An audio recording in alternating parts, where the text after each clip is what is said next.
okay पहली जो challenge हुई एनी अंदर तो कोई अहमदाबादी चैलेंज पार कर सक्યું नहीं पर चा का सवाल है भाई चा के लिए तो साला कुछ भी करेगा तो चलो एक बीजा मित्र છે એમને પૂછીએ ચા એમને કેટલી પ્રિય છે અને ચા માટે ચેલેન્જ લે છે કે નહીં આવતા રહો ચા હું ફ્રી ની પીવડાવું તો ગમશે હા ગમશે પીવડાવો ઓકે પણ એના માટે તમારે એક ચેલેન્જ હું આપું એ પૂરી કરવી પડશે આ એક ગ્લાસ છે બરાબર તમને દેખાય છે અંદર લીંબુ છે એમાં તમારે આ સિક્કો જે છે એ લીંબુ પર વ્યવસ્થિત સ્થિર રહેવો જોઈએ જો સ્થિર રહી ગયો તો હું ચા પીવડાવીશ અને સ્થિર ના રહ્યો તો તમે પીવડાવશો હા મને પીવડાવી કુલદીપભાઈ પહેલા ચેલેન્જ લેવા માટે રેડી થઈ ગયા છે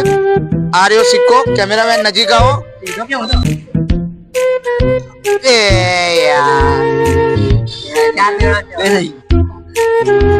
જૈનિકભાઈ ટ્રાય કરે છે જૈનિકભાઈ ચા કા સવાલ હો 1 2 3 સ્ટાર્ટ એ यार શું કરો છો અમદાવાદી થઈને હાર માની લેજો મોટો સિક્કા